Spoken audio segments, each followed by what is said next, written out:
Well, it's finally happening. No matter how much we don't want it or don't care, we're getting a sequel to Spaceballs 40 years later. Let's talk about that and what it actually could be. The following is a world-class Bullshitters exclusive. If you clicked on this video, you definitely know what Spaceballs is, so there's no need to recap the greatest Star Wars parody of all time. Hell, it's so great, in fact, that when I talk about my own Star Wars parody, I always refer to it as the greatest Star Wars parody since Spaceballs. Spaceballs is the high watermark for science fiction parody. It's just the high watermark for filmmaking in general. I love it, you love it, and a lot of people love it. And that's exactly why Hollywood thinks they can mine a lot of money out of it, because there's nothing as profitable as nostalgia. Now here's the official news. A Spaceballs sequel is officially in development, set for 2027. Like I said, 40 years after the original. It's going to bring back Rick Moranis as Dark Helmet, Bill Pullman as Lone Star, and Mel Brooks as Yogurt. Now I'm excited about that. We haven't seen Rick Moranis in the movie in like 30 plus years. His wife was sick, passed away, he took care of his family. Nothing but respect for that. I've heard rumors that they tried to offer him a couple of bucks to come back for Ghostbusters. He said no. I assume it's because the script was garbage. And then, Ghostbusters 2016 happened, and we've all seen the results of that.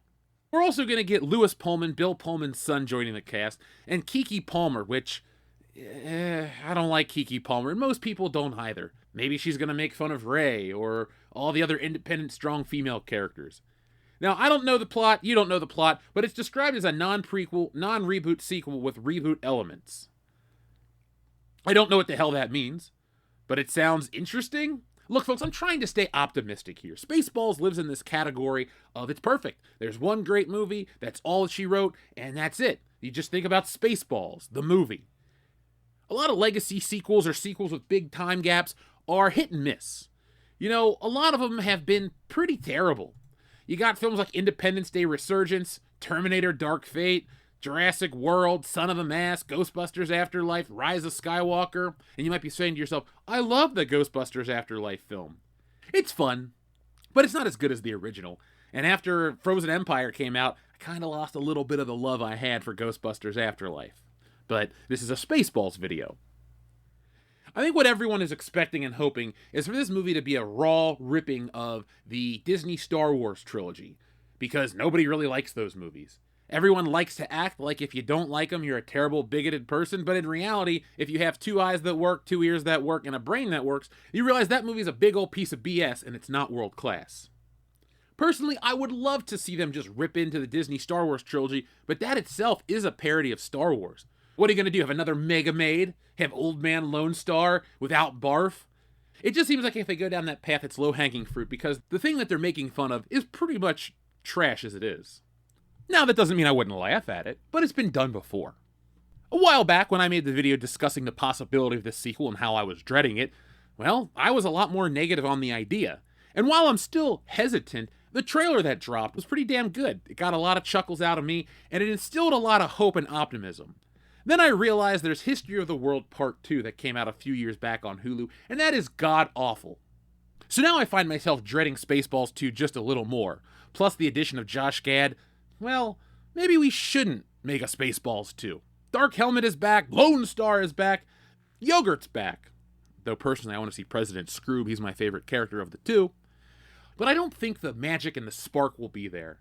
It'll probably look like Spaceballs, it'll have the music, it'll have We Ain't Found Shit, but I don't think they found shit. So hopefully they can poke fun at Star Wars. There's a lot to poke fun of. You can make fun of the sequels, you can make fun of the prequels, you can make fun of the cartoons, the video games, you can make fun of all that stuff. I'd love for them to go the South Park route, the whole put a chick in it, make her gay. That was brilliant. Now that really slayed Disney Star Wars and cut down a lot of the modern entertainment. Will Spaceballs be vicious? No. I would love for it to be vicious. Hell, I'd love for it to make fun of just the world we live in today. But ultimately, I don't think that'll be the case. It's 2025, and I want to remain optimistic. A lot of people think I'm just some angry guy on the internet, and I'm not. Quite happy, actually. But I have to say, when a movie that I like gets a bad sequel, it makes me like the original a little less. Now you can think to yourself, how? How do you dislike a classic film just because a sequel's bad? Because it's a continuation of those characters, and if they don't have a happy ending, if they don't go off in a way that I find entertaining, I kind of don't go back to watch the original. Like Indiana Jones. Every once in a while, I'll pop on the Chuck Chase or play a level of the Emperor's Tomb. But overall, Indiana Jones fell into a category of trash, and I don't have time for that.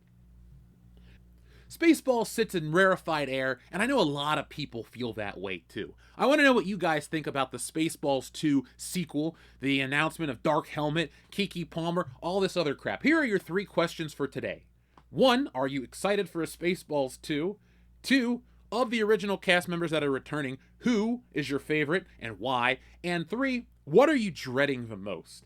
Outside of that, folks, there really isn't much to say. This news broke less than a day ago. We've already covered it on the podcast. And if you want to hear a nice, rousing discussion about that, check out episode 448. We invited Script Doctor on to talk about Spaceballs 2, Jews in Space, and all sorts of other Mel Brooks projects. We're all big Mel Brooks fans, and the closer we get to Spaceballs 2, we'll make sure that we have commentaries and reviews on our Patreon for everything that Mel Brooks has ever done. Dracula Dead and Loving It, Nick loves it.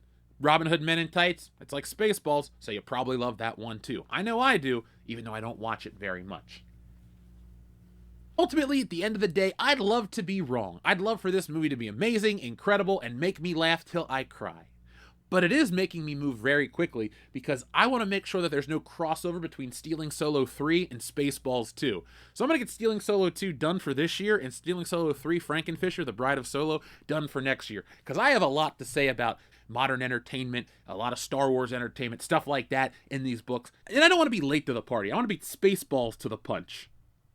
So friends, it's easy to make sure you don't miss the book. Follow our videos. Follow us on social media, X, Facebook, all those. Follow us over there.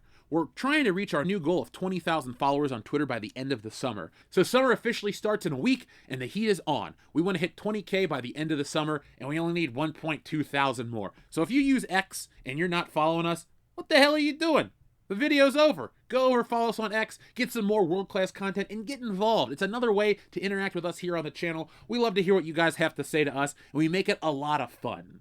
It ain't BS, it's world class of the best kind. So until next time, folks, be smart, be safe, be cool, but always be excellent to each other. Stealing Solo asks the greatest what-if question of all time. What if a group of disgruntled Star Wars fans kidnap Harrison Ford and force him to remake Star Wars in their basement? That, and a whole lot more, is answered in Stealing Solo, a Captain's Parody. Stealing Solo has been called Laugh Out Loud Funny and the greatest Star Wars parody since Spaceballs, and it's available now for a limited time only. Go to StealingSolo.com, which is powered by Shopify, so you get the reward-winning safety and security, and get yourselves a copy today. Once we sell through this limited backstock, I'm going back to the drawing board to bring you the sequel, which parodies Luke Skywalker's fall from grace, and finally the closing chapter, which I can't wait to get to, Frankenfisher, the Bride of Solo. And yes, it's exactly what you think it is. So folks, the only way to get that is go to StealingSolo.com right now, get yourselves a copy, and enjoy the greatest Star Wars parody since Spaceballs.